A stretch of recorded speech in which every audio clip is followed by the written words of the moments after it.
इस देश में हॉस्पिटल का मतलब होता है ज़िंदगी बचाना। लेकिन आज इंडिया के कई हॉस्पिटल में एक ही सवाल पूछा जाता है, पहले पैसा या पहले इलाज।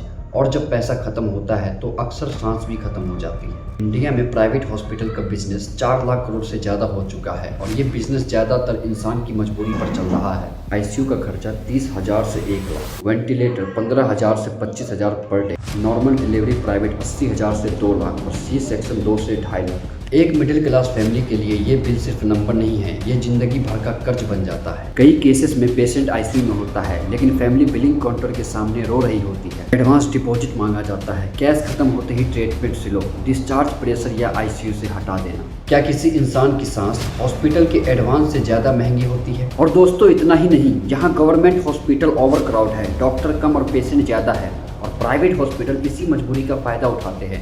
अननेसेसरी टेस्ट, बाहर से मेडिसिन लिखना और रेफरल के नाम पे पैसा बनाना। दिल्ली जहां बेस्ट हॉस्पिटल है वहीं सबसे ज्यादा ओवर बिलिंग कंप्लेंट्स भी है। 7 रुपये का ग्लव, 700 का बिल, 10 की इंजेक्शन, 500 का चार्ज और आईसीयू बिना प्रॉपर मॉनिटरिंग।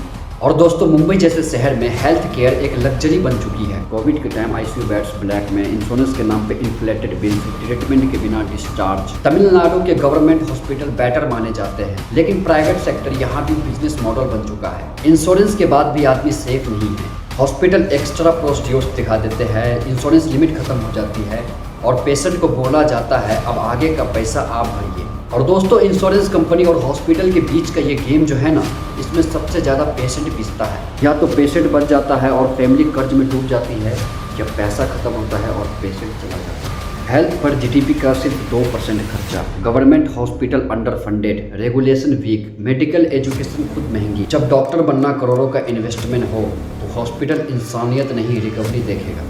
हॉस्पिटल इंसानियत का आखिरी सहारा होना चाहिए, मुनाफा का बाजार नहीं। फॉर एग्जाम्पल अगर कल तुम्हारे घर में इमरजेंसी आए तो क्या तुम्हारा पैसा तुम्हारी ज़िंदगी बचा पाएगा? शेयर करो क्योंकि अगला पेशेंट कोई भी हो सकता है और कमेंट करो आपका एक्सपीरियंस क्या रहा।